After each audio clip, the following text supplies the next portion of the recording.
In 2011, in the silent darkness of the South Pole, A telescope saw something no one could have imagined, a giant in the depths of the universe, defying the laws of physics, the Phoenix Cluster, a city of 1,000 galaxies. and at its center, according to some scientists, the largest black hole in the entire universe. Its mass could be 100 billion suns. That means a monster big enough to swallow the solar system many times over. But here's the problem. A black hole like this shouldn't exist. Physics forbids it. So what are we seeing? Are our models wrong? Is the universe breaking its own rules? Phoenix breaks a new record with every observation: light, gas, heat, all at impossible levels. And one question remains: is this truly the largest black hole in the universe, or one of the greatest mistakes in modern science? If these cosmic journeys fascinate you every night, don't forget to subscribe to our channel and like the video. This helps the video reach even more people. Thank you in advance. Ready? Then let's begin. Part 1. The discovery and significance of the Phoenix Cluster. Back in 2011, a team of scientists operating the South Pole telescope deep in the frozen wilderness of Antarctica made a discovery that would shake up our understanding of the cosmos. They weren't just scanning empty space, they were hunting for something extraordinary. And what they found exceeded even their wildest expectations. Over the course of their observations, these researchers identified more than 24 distant galaxy clusters scattered across the universe. Among these cosmic metropolises, 12 had never been documented before. They were ghost cities of galaxies, invisible to previous surveys, hidden in the depths of space and time. But one cluster stood out from all the others, a collection of roughly 1,000 galaxies bathing in some of the most intense radiation ever detected. This wasn't just another galaxy cluster. This was something unprecedented. They called it the Phoenix Cluster. The name wasn't chosen randomly. Like the mythical bird that rises from its own ashes, this cluster seemed to defy what we thought we knew about how galaxy clusters behave. At its heart lies the brightest and most massive galaxy in the entire grouping, a beast of a galaxy unlike anything astronomers had encountered before. And within that galaxy, something even more remarkable, something that would later spark one of the most heated debates in modern astrophysics. Think about this for a moment. We're talking about a structure containing 1,000 galaxies, each potentially harboring hundreds of billions of stars. The scale is almost incomprehensible. Yet somehow, amid all the cosmic chaos, one galaxy dominates, one central giant that governs the entire cluster through its gravitational influence. But what gives it that power?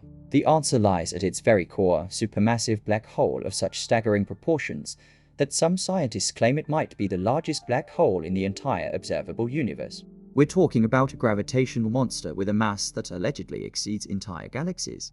An object so massive that its event horizon, the point of no return, where not even light can escape, would dwarf the inner solar system dozens of times over. But here's where things get interesting. Why do people think this black hole is the largest? More importantly, who exactly are these people making such bold claims? What evidence did they use to reach this mind-bending conclusion? And perhaps most critically, just how large can the biggest black holes actually grow? Is there a limit to their monstrous appetites? These questions aren't just academic curiosities. They strike at the heart of how galaxies form, how the universe evolves, and what the ultimate fate of matter itself might be. The Phoenix Cluster isn't just some distant object that astronomers study for fun. It represents a frontier in our understanding, a challenge to theoretical models that have stood for decades. In the 10 years following its discovery, the Phoenix Cluster went from being an interesting footnote to becoming one of the most extensively studied galaxy clusters in the entire universe. Research papers flooded in from observatories around the world. The Hubble Space Telescope turned its gaze toward it. NASA's Chandra X-ray Observatory captured stunning images of its high-energy emissions.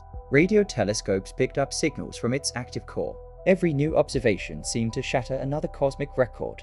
The cluster broke records for X-ray emittance, the highest energy light pouring out of it at rates never seen before. It shattered expectations for gas fractions, containing more hot ionized matter than seemed physically reasonable. And perhaps most surprisingly, it demolished all previous records for star formation in its central galaxy. We're talking about a stellar factory that produces new stars at rates hundreds of times higher than our own Milky Way manages. But lately, the Phoenix Cluster has taken on a significance of another kind entirely. It's no longer just about the extreme physics playing out in its core. It's about what those extreme conditions tell us about the black hole lurking at the center of it all. Because if the claims are true, if this black hole really does exceed 100 billion times the mass of our sun, then we need to fundamentally rethink what we thought was possible. Consider what that would mean.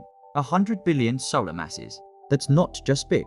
That's not even just enormous. That's 7% of the entire mass of the Milky Way galaxy compressed into a region smaller than our solar system. It's more than double the mass of the Triangulum galaxy, our local group's third largest member, squeezed into a space you could cross in a human lifetime if you somehow traveled at the speed of light. Such a black hole would present a serious challenge to our theoretical models. For years, physicists have argued that black holes can't grow much larger than about 50 or 60 billion solar masses. The reasoning is elegant beyond that threshold.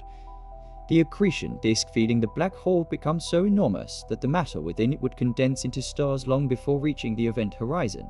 Those newly formed stars would then emit radiation that disrupts the disk, essentially choking off the black hole's food supply. It's a self-limiting mechanism, nature's way of putting the brakes on runaway growth. Or so we thought, if Phoenix, the cluster's central galaxy, really does harbor a black hole exceeding 100 billion solar masses, then something is wrong with our models. Either the theoretical limit is incorrect, or there are growth mechanisms we don't understand. Or perhaps, and this is where the controversy really heats up, perhaps the initial mass estimate is simply wrong. That's the question we're going to answer in this deep dive into the search for the universe's biggest black holes. We're going to examine the evidence, scrutinize the claims, and separate the viral internet hype from the actual peer-reviewed science. Because here's the uncomfortable truth that doesn't make it into the clickbait headlines. The mass estimate for Phoenix A's central black hole isn't based on direct measurements. It comes from indirect modeling. And as we'll discover, similar models have drastically overestimated black hole masses before. But we're getting ahead of ourselves. Before we can evaluate whether Phoenix A really hosts the universe's largest black hole, we need to understand what black holes are, how they form, and how they grow. We need to explore the different categories of these gravitational monsters, from stellar mass black holes barely larger than a city to the ultramassive behemoths residing in galaxy cores. We need to understand the physics that governs their growth and the observational techniques we use to measure them. Only then can we tackle the central mystery. Only then can we ask, is Phoenix A's black hole really the largest in the universe?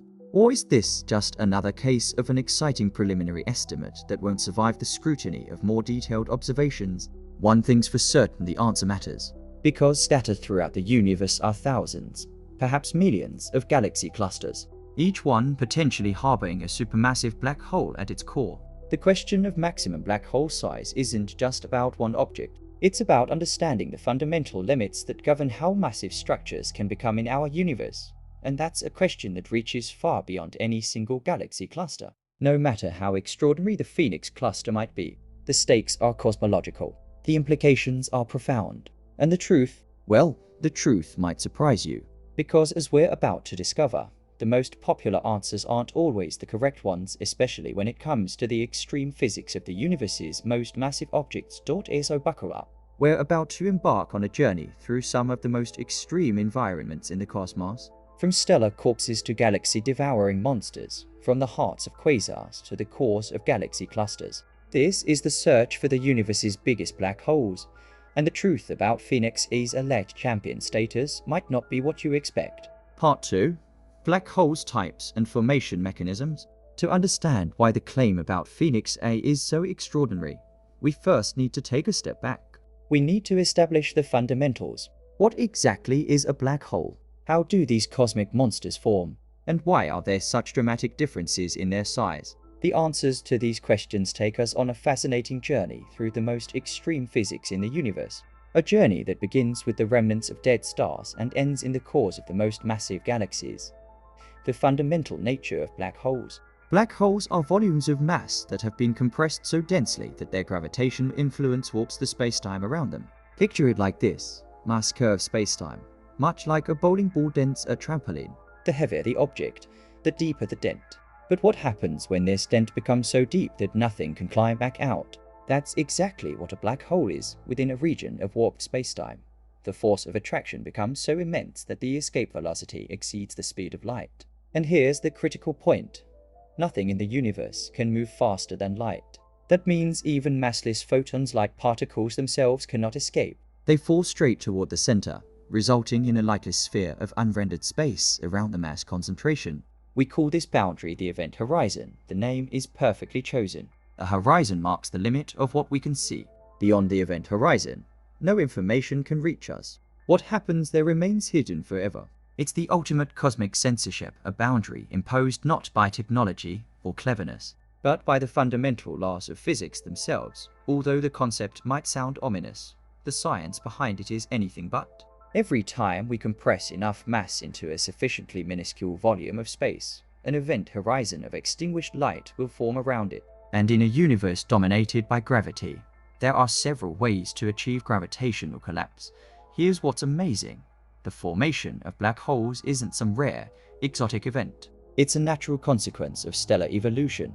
It happens everywhere in the cosmos, at all times. The question isn't whether, but how often and at what scale. Stellar black holes, the cosmic corpses. Let's start with the smallest and most common, stellar black holes.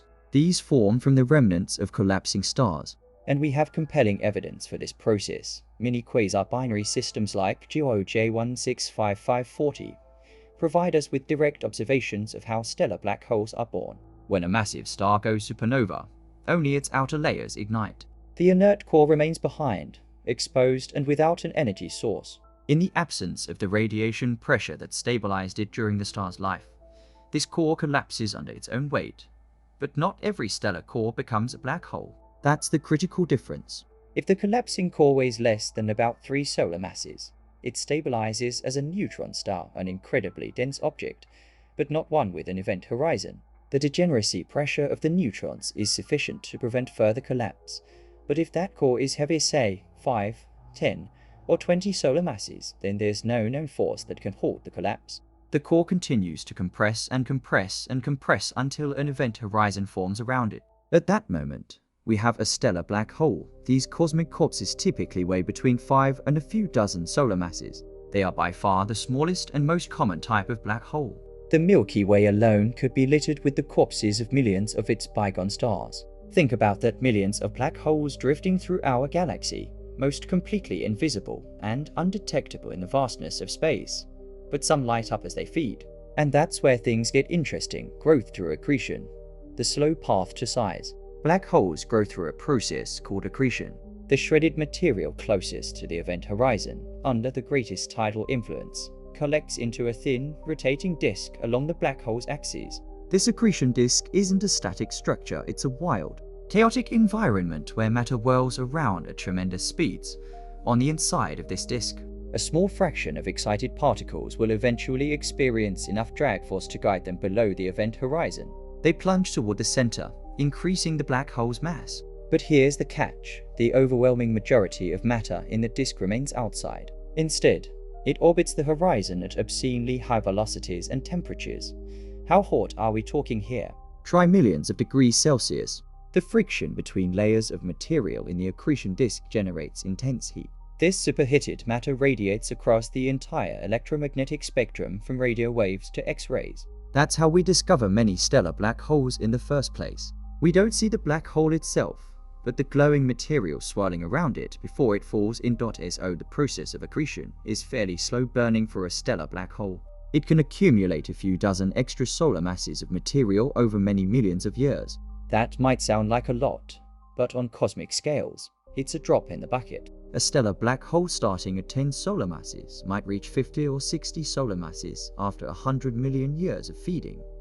Eventually, it might reach 100 solar masses. At that point, it would be classified as an intermediate mass black hole. But achieving this through accretion alone is extraordinarily rare. It requires perfect conditions, a constant supply of gas, no disruptive influences, millions of years of undisturbed feeding. Most stellar black holes never reach this status. Intermediate mass black holes, the elusive middleweights. Intermediate mass black holes are considerably rarer than their stellar counterparts. They start at about 100 solar masses, the upper limit for the most massive collapsed stars, but can grow to tens of thousands. And here's the secret. We find these beasts in the hearts of star clusters and disrupted proto-galaxies. But here's the question that has perplexed astrophysicists for decades. How do they get so big? Accretion alone can't explain it. A black hole starting at 100 solar masses and growing only through accretion would take billions of years to reach 10,000 solar masses. Yet we see intermediate mass black holes in relatively young star cluster structures that are perhaps only a few hundred million years old. There must be another mechanism supplementing their runaway growth. And indeed, we do see evidence of such a mechanism realized when black holes collide. Think about two stellar black holes drifting in a dense star cluster. The gravitation environment is chaotic, with thousands of stars swirling around in a relatively small volume. Sooner or later, two black holes will come close enough to become gravitationally bound. At that moment, their fate is sealed. They begin spiraling in on one another as their orbits decay. The process can take millions of years, but the end result is inevitable. Their event horizons eventually merge. Their masses combine. And in a tremendous burst of gravitation waves ripples. In spacetime itself, two black holes become one. This mechanism called hierarchical merging facilitates the snowballing growth of gigantic black holes on a variety of scales. In binary systems, during chance encounters, and especially dramatically during the collision of galaxies themselves, imagine two galaxies colliding. Each harbors a black hole at its center, perhaps intermediate mass, perhaps even larger. As the galaxies merge, their black holes sink to the gravitational center of the new combined structure. And eventually, these black holes merge too, creating something even more massive. This process has played out billions of times throughout the history of the universe. And it's the key to understanding how the largest black holes of all grow, supermassive black holes, the galactic architects. At the hearts of most galaxies, we find the largest type of black hole, a supermassive black hole with a mass greater than at least 100,000 suns. Almost every large galaxy harbors one of these beasts in its core. And for particularly large, mature galaxies like the Milky Way, Andromeda, and M87, they can grow to millions or even billions of times the Sun's mass. That's not an exaggeration. The supermassive black hole at the center of the Milky Way, Sagittarius A star, or SGRA as we call it, weighs about 4 million solar masses. That's already unimaginably massive, but it's a dwarf compared to some others. The black hole at the center of the Andromeda galaxy, about 100 million solar masses. The monster at the heart of the giant elliptical galaxy M87, over 6 billion solar masses, large enough to swallow stars in a single gulp, large enough that its event horizon is bigger than our entire solar system. These black hole nuclei are thought to have played a vital role in establishing the shape of their host galaxies, particularly in the core region with the highest concentrations of stars. It's a reciprocal relationship. The black hole grows by consuming material from the galaxy, but as it grows, it also blows energy back into the galaxy, shaping its structure and regulating star formation. So where we find massive, oversized galactic cores, we can expect to find similarly massive monster black holes. This correlation is no coincidence. It tells us something fundamental about how galaxies evolve, and that brings us to one of the most fascinating objects in this entire drama, the galaxy IC1101, IC1101, an early champion. IC1101 was once thought to be the largest galaxy. Early, overly generous estimates gave it a diameter of about 6 million light-years. That figure has been reined in by more than half in recent years. We now know it's smaller than we thought. But in any case, the galaxy still boasts one of the largest cores we've ever seen. This massive galactic bulge extends about 13,500 light-years, significantly larger than the Milky Way's core, and this massive galactic bulge argues in favor of a similarly massive black hole at the center of it all. Estimates suggest the black hole at the center of IC1101 weighs about 40 billion solar masses. Let that number sink in for a moment. 40 billion suns, squeezed into a volume smaller than our solar system. The event horizon of such a black hole would exceed Neptune's orbit dozens of times over. If you were standing on a hypothetical planet orbiting this monster, say, at Neptune's distance from our Sun, the event horizon would still dominate the sky. A vast black sphere filling a significant portion of your field of view. For a black hole of this insane size, supermassive doesn't really do it justice. And so astrophysicists have coined new categories. For those monsters whose mass exceeds 10 billion solar masses, we refer to them as ultramassive black holes. And in particularly extreme cases, we use the term stupendously large black hole slabs. The name is deliberately dramatic, because these objects truly lie beyond our everyday comprehension. They're not just big, They're not just massive, they're so extreme that they challenge the boundaries of what physics should allow. And like the black hole at the heart of IC 1101, many of the largest slabs we've pinpointed tend to hover around this 40 billion solar mass mark. It's a recurring pattern. We keep finding black holes in this mass range, but very few beyond it. Why is that? Is it an observational bias? Are we simply not finding the heavier ones? Or is there a physical reason why black holes tend to plateau around 40 billion solar masses? The answer leads us to one of the most fascinating aspects of black hole physics: the theoretical growth limit. The theoretical limit. Why black holes can't grow forever. A handful of black holes with even greater masses have been proposed, but none with conclusive evidence derived from direct observations. In fact, scientists aren't even sure whether black holes larger than about 50 billion solar masses can exist. Due to the physics playing out in the accretion disks that grow them, here's the problem. Above about 50 or 60 billion solar masses, the associated disk feeding such a black hole would become so enormous that its matter would likely condense into stars long before it reached the event horizon. Imagine that an accretion disk so large and so dense that it forms stars within itself. The radiation emitted by these stars would then severely hamper the conditions in the rest of the accretion disk for feeding, curtailing ultramassive black hole growth around this threshold. It's a self-limiting mechanism. The accretion disk becomes so bright from star formation that it blows material away before it can feed the black hole. Think about the paradox here. The black hole becomes so massive that its accretion disk starts behaving like a galaxy. And like in galaxies, stars form. These stars then prevent further growth. The black hole has essentially become a victim of its own success. That's why we weren't expecting to find a black hole larger than about 60 billion solar masses. This theoretical limit seems solid. It arose from well-understood physics. And for decades, it seemed to hold, until we found TON 618. And that changed everything. Part 3. Ultramassive black holes and the limits of the possible. We had just established a theoretical limit, a seemingly insurmountable barrier at about 60 billion solar masses, beyond which black holes shouldn't grow. The physics was clear. The mathematics was solid. And then we found TON 618. The 618th entry in the TON and Sintler catalogue refers to a radio-loud quasar, the brightest and most energetic type of galaxy, drowned out by its own blinding emissions, stirred up by its black hole's accretion disk. But TON 618 is no ordinary quasar. Not even close. This enduring light source shines from a depth of more than 10 billion light-years. Think about that. The light we see from TON 618 today began its journey to us when the universe was only a fraction of its current age. It's a glimpse back into the cosmic past, an era when galaxies were still young. Wild things being shaped by collisions and mergers. And yet, this ancient light is so incredibly bright that for over a decade following its discovery, it was mistaken for a local blue star in the Milky Way. Imagine the irony. An object 10 billion light-years away, so luminous that astronomers thought it was right in our own galactic neighborhood. That's not ordinary brightness. That's something truly extraordinary.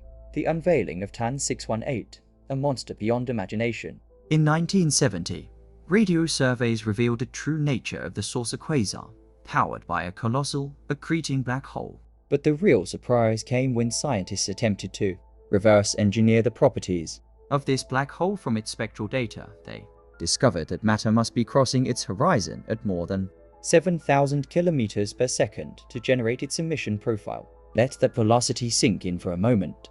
7,000 kilometers per second. That's about 2.5% the speed of light. Matter racing around this black hole faster than anything we could ever experience in our solar system. Such ungodly speeds and their associated temperatures could only have been the product of the gravitational influence exerted by a record-breaking black hole. The calculations yielded an unfathomable mass of 66 billion times that of our Sun.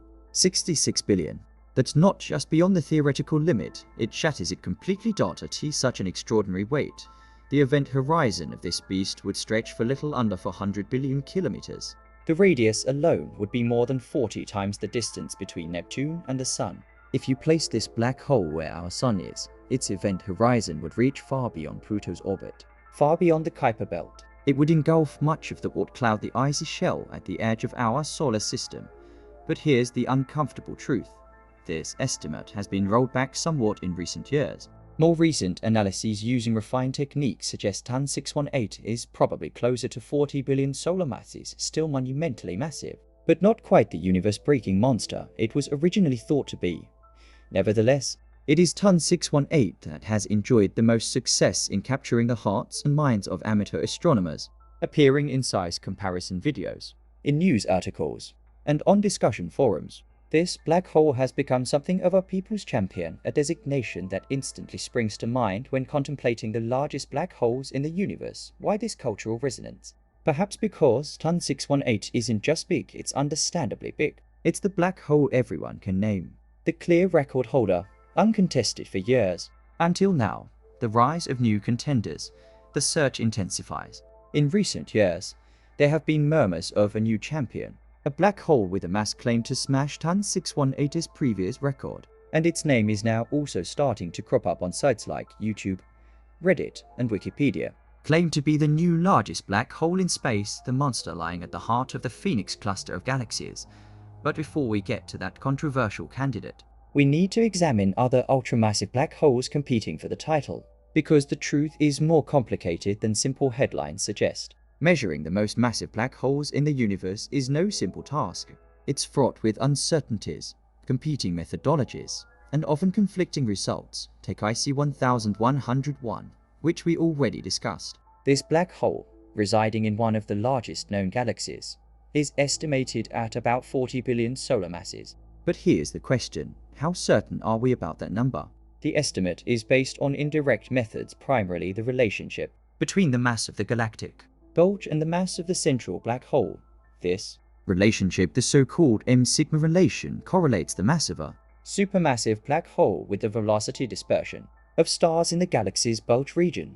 The faster the stars move, the more massive the black hole required to gravitationally produce that motion. It's an elegant technique, but it's not perfect. There's scatter in the relationship, outliers, and especially for the most extreme galaxies, the uncertainties could be substantial. So while we say IC 1101 has a 40 billion solar mass black hole, it would be more accurate to say it's probably somewhere between 30 and 50 billion.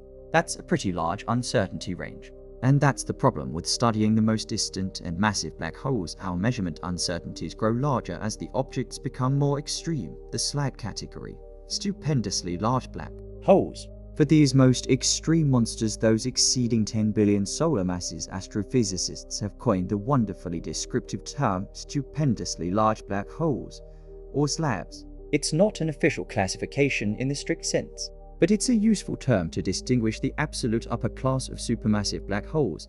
And here's the fascinating pattern. Many of the slabs we've identified cluster around this 40 billion solar mass mark. IC 1101, TAN 618 in its revised estimate, multiple other candidates. It's as if there's a preferred mass range for the most extreme black holes, a sort of cosmic sweet spot where growth mechanisms are optimized.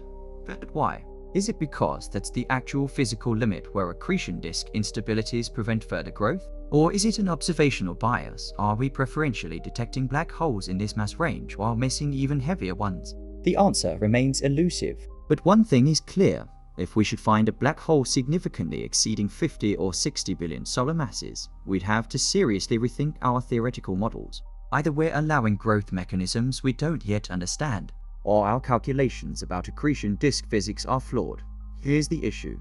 Above about 50 or 60 billion solar masses, something peculiar happens. The accretion disk feeding the black hole becomes so huge we're talking about structures that could span hundreds of, thousands or even millions of light years that the matter within it becomes gravitationally unstable.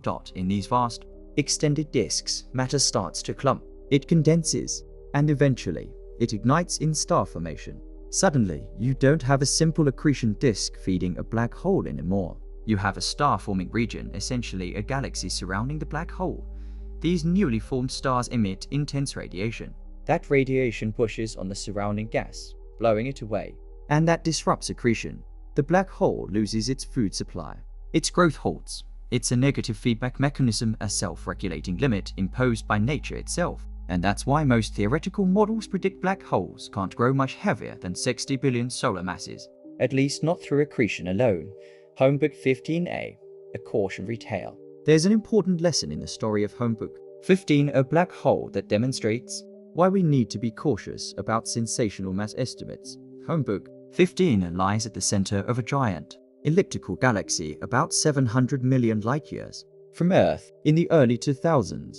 Studies suggested its black hole's mass might exceed 300 billion suns. 300 billion. If that were true, it would be by far the largest known black hole in the universe. It wouldn't just break the theoretical limit, it would smash it to pieces. But there was a problem. These early estimates were based on very indirect methods and made several assumptions about the galaxy's structure. When astronomers finally obtained high-resolution observations of the galaxy's core, the story changed dramatically. In 2019, scientists analyzed the kinematics, the motion of stars and gas in the core using our most detailed observations of Homebook 15A's galactic nucleus to date. This technique is much more reliable than simple scaling relations. It actually measures the dynamic effects of the black hole on its surroundings. The result? About 40 billion solar masses, a considerable reduction from 300 billion. Still an ultramassive black hole, certainly. Still one of the most massive we know, but not the universe-shattering monster it was originally thought to be. This story teaches us a crucial lesson. Early, indirect estimates of black hole masses should be taken with considerable skepticism, especially for the most extreme candidates where the uncertainties are greatest. Until we have direct kinematic measurements, any mass estimate remains provisional. And that brings us to another fascinating candidate, one whose mass lies somewhere between encouraging and apocalyptic.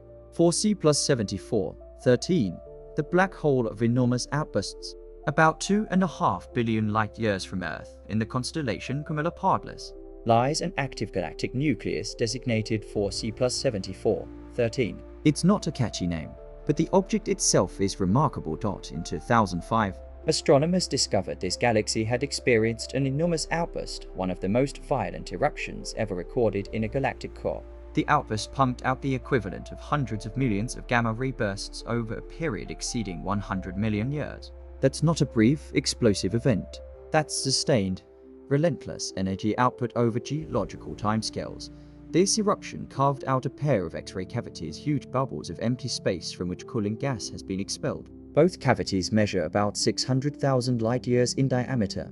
That's bigger than the entire Milky Way. Imagine explosions so powerful they hollow out regions larger than entire galaxies.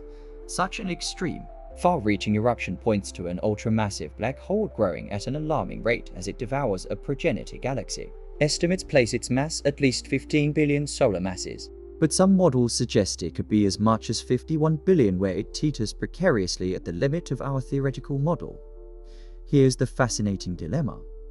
Which mass estimate is correct? 15 billion would make it an impressive, but not record-breaking slab. 51 billion would place it at the absolute edge of what theory allows. The truth probably lies somewhere in between, but without more direct measurements, we can't be sure, and that's the frustrating pattern repeating itself over and over. For the most distant and extreme black holes, we're reliant on indirect methods that carry large uncertainty ranges.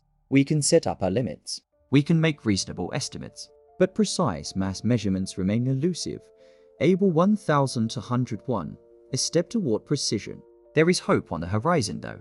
New techniques are being developed that promise much more accurate black hole mass measurements. And one of the most exciting examples came in early 2003. Scientists used measurements of gravitation lensing the bending of light by massive objects to constrain a precise estimate for the mass of the monster at the heart of the Able 1201 galaxy cluster BCG. The black hole is about 2.5 billion light-years away, farther than most black holes for which we have direct measurements. The result? About 30 billion solar masses. That's somewhat less massive than some of the previously mentioned candidates, but here's the key. This figure comes with a much lower margin of error. It's not a broad estimate with uncertainties spanning an order of magnitude. It's a tightly constrained measurement derived from a robust physical technique. Gravitation lensing works because mass curves spacetime, and that curvature bends the light passing through it. When a distant light source like a background quasar aligns perfectly with a massive foreground object, its light gets distorted into characteristic patterns. By carefully analyzing that distortion, astronomers can reconstruct the mass distribution of the foreground object, including the mass of the central black hole. It's an elegant technique that doesn't rely on indirect scaling relations or assumptions about galactic structure. It directly measures the gravitational effect of the black hole on light passing by it. And that makes it one of the most reliable methods we have. The Able 1201 measurement is significant not just for the mass estimate itself, but for what it promises for future measurements. If gravitation lensing can be applied to a black hole at this distance, it could potentially be extended to other ultramassive candidates, including the controversial candidate at the center of this entire drama, the pattern. Consistency around 40 billion. See the emerging pattern. IC 1101, about 40 billion solar masses. TON 618 in revised estimates, about 40 billion. Phonebook 15 after detailed kinematic studies, about 40 billion. Able 1201 with gravitation lensing, 32 billion. There's remarkable consistency among the black holes for which we have the most reliable measurements. They all cluster in this 30 to 50 billion solar mass range. None definitively exceeds the 50 billion mark with high confidence.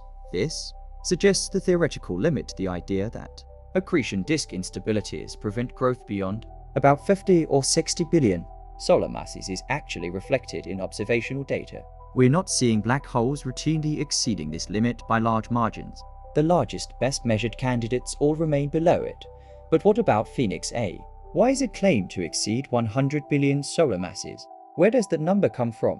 And why is it receiving so much attention? To understand that, we need to dive deeper into the Phoenix cluster itself. We need to examine its unusual properties. And we need to analyze the specific methodology behind the 100 billion solar mass claim. Because, as we're about to discover, the truth is considerably more nuanced than the viral headlines suggest. That's the fascination of modern astrophysics. Every new discovery raises more questions. Every mass measurement comes with uncertainties. And the race for the title of largest black hole isn't just a competition of numbers. It's a challenge to our understanding of fundamental physics itself. Part 4. Phoenix, the detailed analysis of a galactic anomaly. Now we arrive at the heart of the controversy. The object that has reignited discussions in astronomy circles and gone viral on the internet. The black hole that allegedly surpasses everything we've seen before. Welcome to Phoenix, the most enigmatic galaxy in the Phoenix cluster. The Phoenix cluster lies about 5.5 billion light-years from us, roughly half the distance to TON 618. That's still an enormous distance. Don't get me wrong. The light we see from this cluster today left it when the universe was about 8 billion years old. But compared to the deepest quasars we study, the Phoenix cluster is relatively close. And this relative proximity should actually allow us better, more detailed observations. As mentioned, this 1,000-member galaxy cluster was discovered in 2011. And in the years since, it has rapidly risen to become one of the most intensively studied galaxy clusters. There's a good reason for that. The Phoenix cluster is unique in many ways. It was the most X-ray luminous cluster identified at the time with some of the highest fractions of gas and star formation rates, particularly in its dominant central galaxy. But here's where it gets really interesting. Phoenix A doesn't behave the way a brightest cluster galaxy should behave. And that's the first major puzzle, brightest cluster galaxies. The normal expectations. Let's step back for a moment and talk about what a brightest cluster galaxy, or BCG, anomaly is. These massive elliptical galaxies lie at the hearts of certain galaxy clusters. They're the gravitational anchors, the most massive single objects in their local region. And they typically have very specific characteristics. A normal BCG isn't a particularly hospitable place for star formation. In fact, most BCGs produce new stars even slower than our dormant Milky Way. Think about that. These galaxies are absolutely massive, often 10 or 20 times the mass of the Milky Way. They're filled with enormous amounts of hot gas, and yet they form virtually no new stars. Why is that? The answer lies in the physics of hot gas and black hole feeding. BCGs tend to harbor large quantities of intracluster gas hot, ionized material filling the space between galaxies in the cluster. This gas is heated to temperatures of millions of degrees. At such temperatures, the gas particles are too energetic, moving too fast to gravitationally collapse and condense. They can't transform into the cooler, denser clouds necessary for star formation. So the gas stays hot. It stays diffuse, and star formation remains suppressed. The BCG becomes a hive of hot plasma with an old stellar population stars that formed billions of years ago when the galaxy was younger and more gas-rich. These old stars bathe in ionizing radiation stemming from ejections of an enormous, centralized black hole. Here's the fascinating feedback system. The supermassive black hole at the BCD center feeds on the surrounding gas. As matter crosses its event horizon, enormous amounts of gravitational potential energy are released. This energy manifests in the form of a series of high-energy outflows, astrophysical jets erupting from the black hole's polar regions. These jets aren't subtle. They're tremendous streams of matter and energy traveling at a significant fraction of the speed of light. And when they cascade through the surrounding interstellar gas for thousands of light years, they heat it in the process. This heating keeps the majority of a BCG's interstellar medium to hot and energized to condense. It's a self-regulating system. The gas tries to cool and fall inward. The black hole feeds on it and blows energy back out, reheating the gas. The balance between cooling and heating determines how much star formation can occur. And in most BCGs, heating wins. Star formation is strongly suppressed, ultimately rendering the galaxy's morphology as some variant of an elliptical galaxy with flatlining star formation rates. That's the normal picture. That's what we expect. But that's not what we see in Phoenix A, the stellar factory. Instead of being a dormant elliptical galaxy with minimal star formation, Phoenix A is a stellar factory. It grinds out stars at a rate hundreds of times higher than the Milky Way. We're talking about over 600 solar masses of new stars per year. Compared to the measly single solar mass the Milky Way churns out, 600 versus 1. Let that sink in for a moment. Phoenix forms nearly 2 solar masses of new stars every single day. Each week, it produces enough stars to match our galaxy's entire annual output. In a single year, it creates more stellar mass than the Milky Way will manage in more than half a millennium. That's not just unusual for a BCG. That's absolutely astonishing. Phoenix A is classified as a Type 2 Seyfert galaxy, the second most energetic type of active galactic nucleus. In a Seyfert galaxy, the core is overflowing with excess radiation and light, but not enough to drown out the rest of the host galaxy, like within a quasar. The core is bright and active, but the galaxy itself remains visible.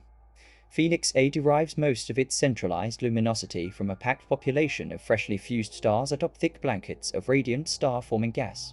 That's the opposite of what we normally see in BCGs. Instead of a hot, barren environment, we have a region of intense, prolific star formation activity. The first evidence of abnormally high star formation rates in this galaxy was detected in 2012, and soon after, NASA's Chandra telescope saw trillions of solar masses of rapidly cooling gas concentrated around the BCG. Trillions of solar masses. That's greater than the mass of all other 1,000 cluster constituents combined. Think about that number. The entire Phoenix cluster contains 1,000 galaxies. Each galaxy might contain 100 billion stars or more, and yet the mass of cooling gas around Phoenix A is greater than the combined stellar mass of all the other galaxies in the cluster. It's an extraordinary concentration of material, the role of cooling gas, the key to star formation. This gas expels heat as it glows in X-ray wavelengths, allowing it to cool to a temperature better suited to the production of stars. And here's the critical point. As mentioned, the Phoenix cluster was the most X-ray luminous ever identified. This intense X-ray emission isn't random. It's a direct signal from gas shedding, energy cooling gas capable of transforming into stars. The Phoenix cluster holds the record for the highest rate of cooling gas ever seen in a BCG, more than 3,000 solar masses per year. That means every year, 3,000 solar masses of hot, diffuse gas cool to temperatures where they can become gravitationally unstable and begin to collapse. Not all of this cooling gas will transform into stars. Some of it gets disrupted by turbulence, magnetic fields, or other processes, but enough of it gets through to fuel the remarkable star formation rate we see in Phoenix C, and this cooling is what enables the unusually high star formation rates. As Phoenix grinds out over 600 suns worth of new stars per year, the Milky Way produces just a single solar mass.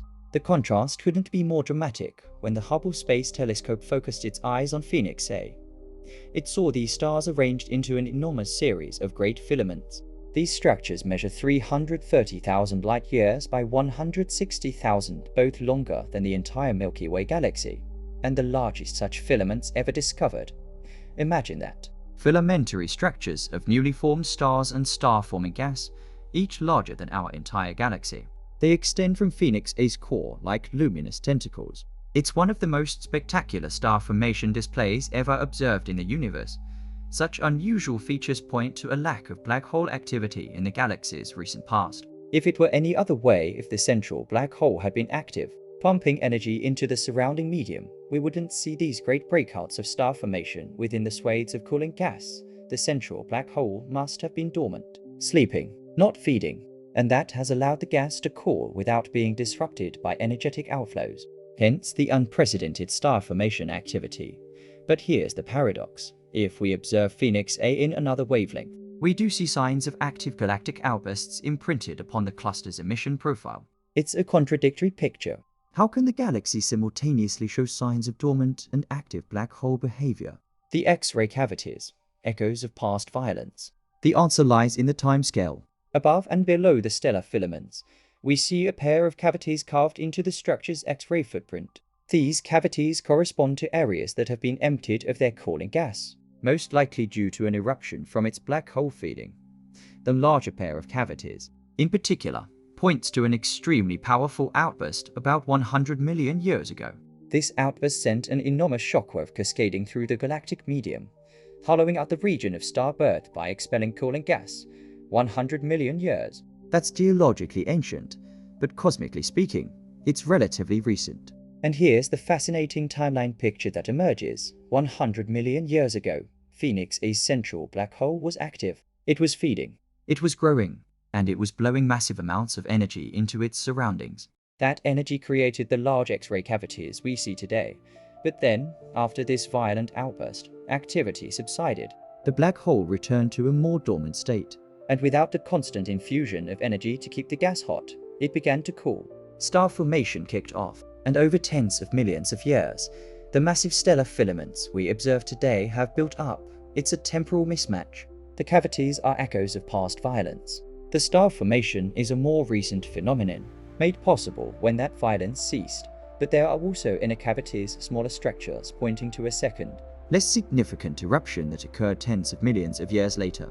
That suggests a cyclical pattern. Outburst, quiescence, Outburst. quiescence. A pattern likely repeated in the lives of many BCGs, but one we're seeing here with exceptional clarity. The dual personality of the galactic nucleus. So we have a galaxy with two personalities. Half radio galaxy, half quasar. And that's no coincidence. The apparent dual personality of Phoenix A's galactic nucleus, which derives about half its energy from a pair of astrophysical jets like a radio galaxy, while the other half is powered by friction in the accretion disk like a quasar. This 50-50 split is fascinating. Scientists believe this split is likely the result of Phoenix A's nucleus flipping between radio galaxy mode and quasar mode. It's not a stable configuration. It's a transition. Here's the scenario. 100 million years ago, the radio jets would have ignited into a hyperluminous bout of quasar activity. That produced the shockwave that permeated its surroundings, the large cavities we see. But this intense quasar phase wasn't sustainable. After the immediately available fuel was exhausted, the black hole subsided and returned to radio mode for a second.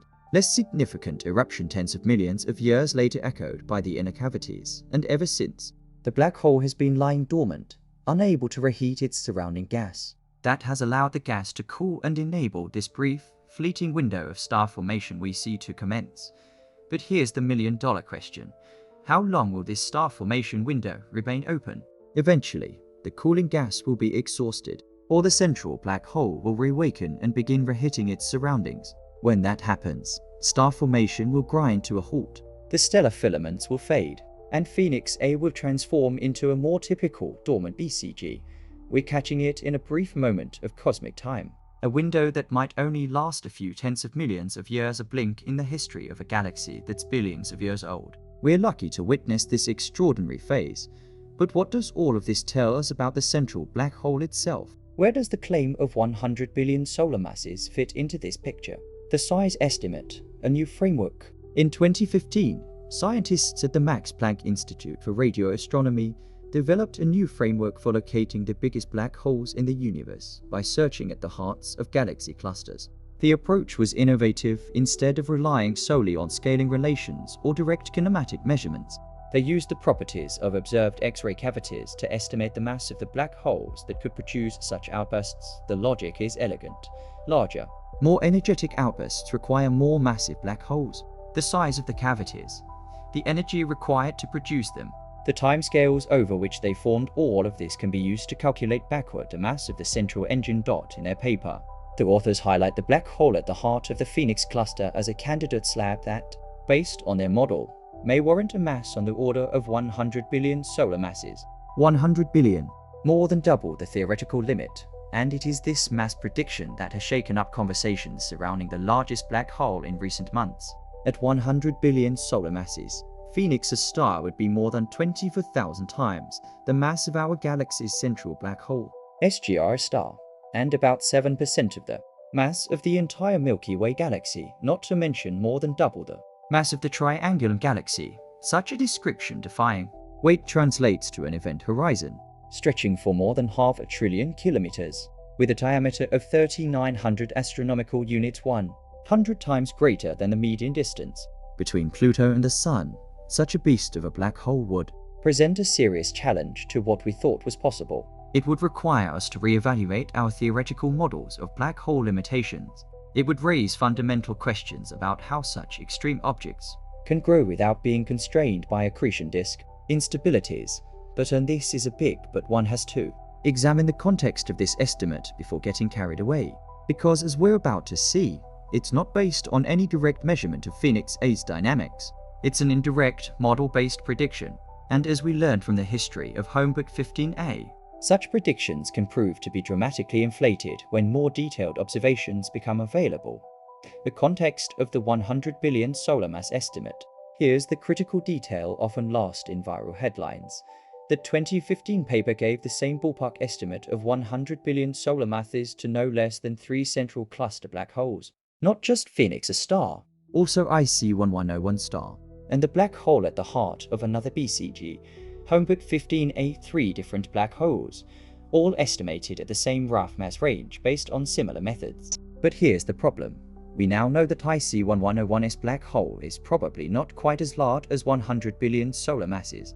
More likely, it's in the range of 40 billion, and similarly, our most intricate and precise measurements to date of Homebook 15A's galactic nucleus also suggest a black hole of around 40 billion solar masses, not 100. 2 of the 3 candidates estimated at 100 billion in this paper have turned out to be considerably less massive when measured by more direct methods. That's not a good sign for the reliability of the third estimate.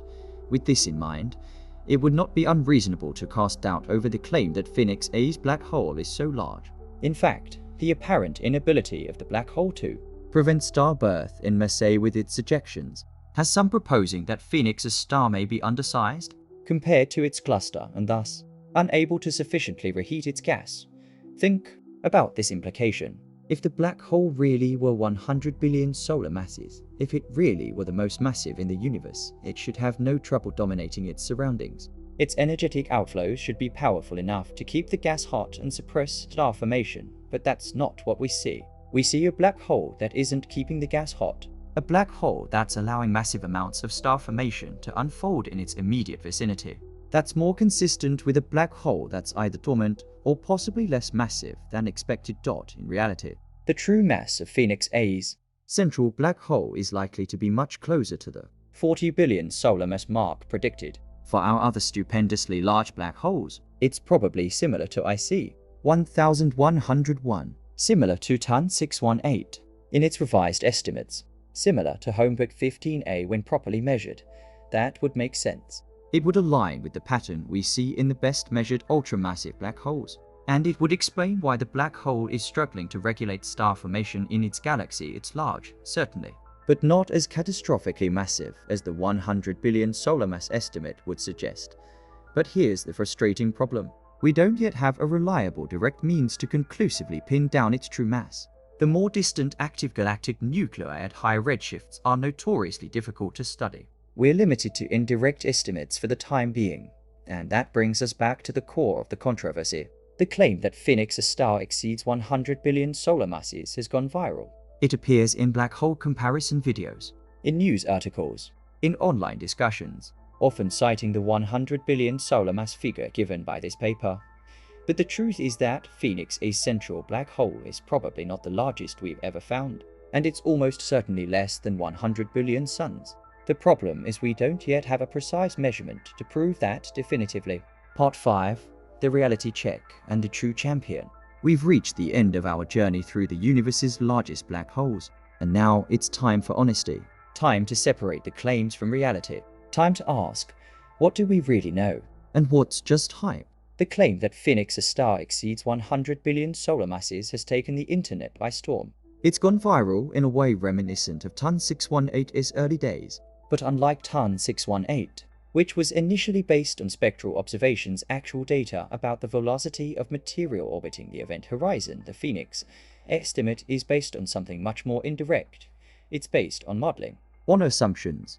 On a theoretical relationship between the size of X-ray cavities and the mass of the black holes that produce them. And as we've seen from other examples, such indirect methods can be spectacularly wrong, the lesson from past overestimates. Think about HomePig 15A. Early estimates. 300 billion solar masses. Current measurements based on detailed kinematic studies. 40 billion. That's a factor of more than 7. A massive overestimate that took years to correct. Or consider TON 618 itself. Original estimate. 66 billion solar masses. Revised estimate with refined analysis. About 40 billion. Again, the initial number was significantly brought down. The pattern is clear. When we improve our measurement methods, when we obtain more direct data, the most extreme mass estimates tend to come down.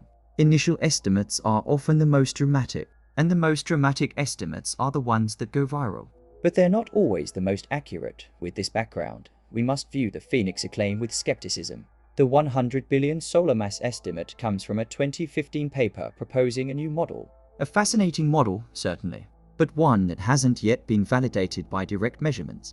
And of the 3 black holes this model assigns similar masses to, 2 have turned out to be considerably less massive. That doesn't mean the method is worthless. It could still provide useful upper limits. It could help identify candidates for further study. But until we have direct kinematic measurements or gravitation lensing observations of Phoenix A, we need to be cautious about treating its mass estimate as definitive. In reality, Phoenix, a star, probably lies like most other well-measured ultramassive black holes somewhere in the range of 30 to 50 billion solar masses. Impressive. Absolutely.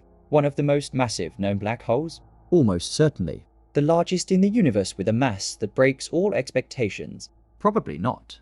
The challenge of measuring distant black holes. Here's the fundamental problem. The more distant active galactic nuclei are notoriously difficult to study precisely. The farther away an object is, the fewer details we can resolve. The more we must rely on indirect methods for black holes in relatively nearby galaxies. Say, within a few 100 million light years, we can track the movements of individual stars or gas clouds as they orbit the central black hole. These kinematic studies are the gold standard. They give us direct measurements of the black hole's gravitational effect. But Phoenix A is 5.5 billion light years away. At that distance, we can't resolve individual stars in the galactic core. We can't track their orbits.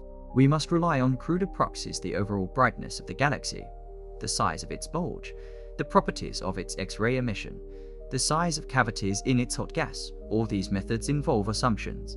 Assumptions about the relationship between galaxy structure and black hole mass. Assumptions about the efficiency of accretion processes. Assumptions about the energy production from jets.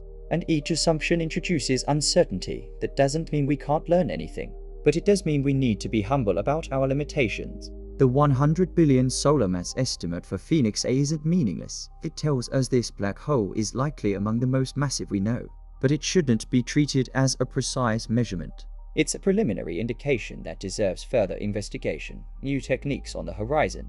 The good news is that new techniques are being developed that could allow us to obtain better mass estimates for distant black holes. The Able 1101 measurement we discussed earlier is a perfect example. Scientists used gravitation lensing the bending of light by massive objects to obtain a precise estimate for the mass of the black hole in that cluster, 30 to billion solar masses, with a much smaller error margin than typical indirect methods provide. And the cluster is 2.5 billion light-years away, comparable to some of the other ultramassive candidates we've discussed. If gravitation lensing can be applied to Able 1201, it could potentially also be applied to Phoenix C or to other controversial candidates. It requires the right alignment of background source positioned perfectly behind the foreground cluster. But if we can find such configurations, we might finally get conclusive mass measurements for these extreme objects. Meanwhile, other techniques are also being refined. Very long baseline radio interferometry, the technique used to image M87's black hole's event horizon, could eventually be applied to other distant quasars and active galaxies. If we can directly resolve the event horizon, we can measure its size, and from its size, we can calculate the black hole's mass. It's an exciting time for black hole research. Technology is advancing. Our theoretical models are becoming more sophisticated, And many of the questions that seem unanswered today might be resolved in the next decade. But for now, with the data we have, we must come to a difficult conclusion. The conclusion: TON 618 remains the champion. as it stands, no known supermassive or ultramassive black hole we've found yet definitively exceeds our theoretical limit of 50 or 60 billion solar masses. And that includes Phoenix, a star.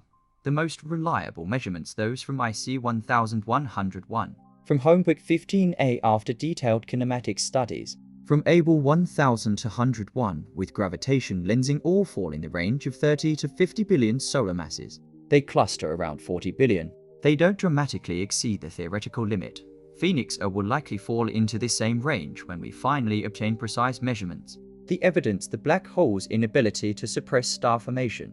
The parallels to other BCGs with similar properties all point toward it being more like 40 billion than 100.so, who's the current champion. Who holds the title of the largest known black hole? TON 618 remains our best shot, not necessarily because its mass is higher than all others after revisions. It's probably also around 40 billion, but because of its extraordinary depth. TON 618 lies more than 10 billion light-years away. The light we see from it today was emitted when the universe was still very young, and here's what's truly mind-bending. If TON 618 was already 40 billion solar masses, or more 10 billion years ago, how massive has it become today? Think about it. In the 10 billion years since the light we're observing was emitted, that black hole has had time to continue growing. It could have devoured billions of additional solar masses of material. It could have merged with other black holes. It could have grown through entire galaxies, falling into its event horizon, the TON 618, that exists today in the year 2025 in the cosmic timeframe is almost certainly considerably more massive than the TON 618 we observe. It could be 50 billion solar masses, 60 billion. perhaps even more if it had particularly favorable growth conditions. But we'll never know. The light from today's TON 618 won't reach Earth for another 10 billion years. By that time, our sun will have long since become a white dwarf. Earth itself might not exist anymore. Humanity, if it survives, will most likely no longer be on this planet. That's the frustrating beauty of astronomy. We see the past, we observe echoes, and the most extreme, fascinating objects are often the ones furthest back in time, their current states forever hidden from us. The real question: why so massive so fast? But here's the puzzle that truly baffles astronomers. How did TON 618 become so massive so quickly? 10 billion years is a long time by human standards. But by cosmic standards, It's actually not that long. The universe itself is only about 13.5 billion years old. When TON 618 emitted the light we see today, the universe was only about 3.5 billion years old. In just 3.5 billion years, this black hole grew to 40 billion solar masses or more. that requires extraordinarily efficient growth mechanisms, constant accretion at near maximum rates, numerous mergers with other massive black holes, Perhaps even mechanisms we don't yet fully understand. It's a puzzle that gnaws at the roots of galaxy formation theory. How do supermassive black holes form so quickly in the early universe? What are the seed mechanisms? How do they avoid the growth limits that should theoretically slow their expansion? These are active research questions, and TON 618 is one of the key objects helping us answer them. Its very existence, an ultramassive black hole in an era when the universe was only a quarter of its current age, tells us something extraordinary was happening in the early cosmos. The bigger picture: what black holes teach us about the universe. Ultimately, This search for the largest black hole isn't just about bragging rights.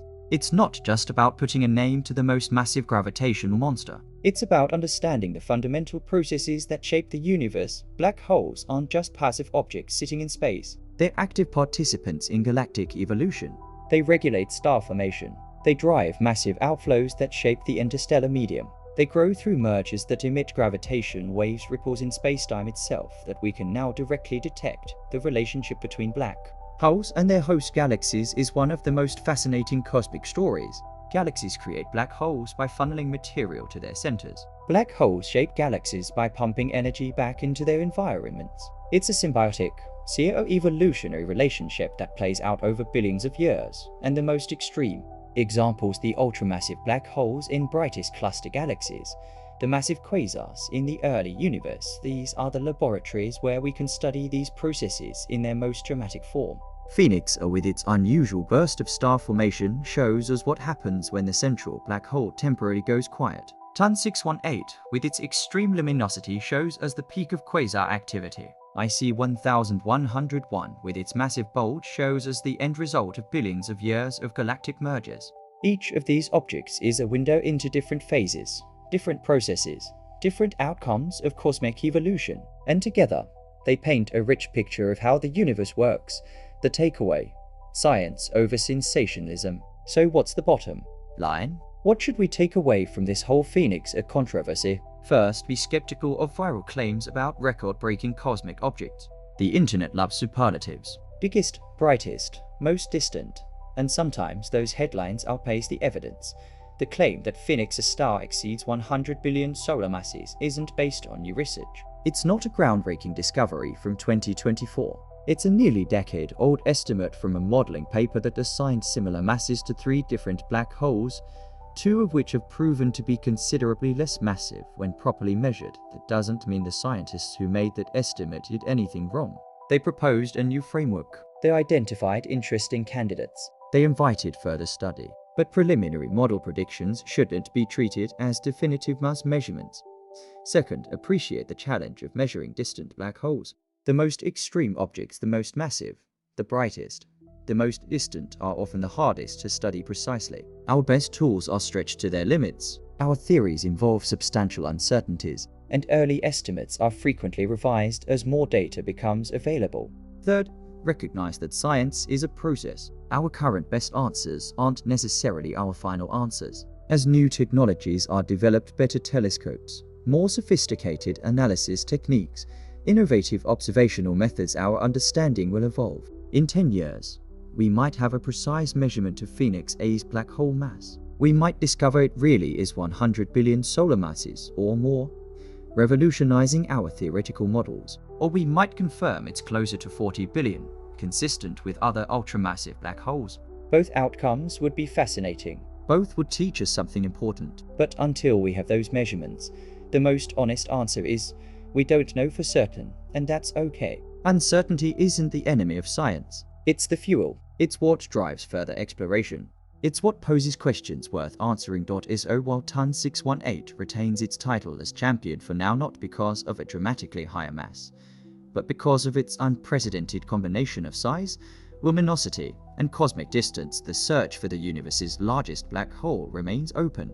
The next generation of telescopes will look deeper. More candidates will emerge. And who knows, maybe the true champion has yet to be discovered, lurking in a distant cluster, waiting for its revelation. Until then, we maintain our scientific curiosity. We stay critical. And we appreciate the journey of discovery as much as the destination. Because in astrophysics, sometimes the question is more interesting than the answer.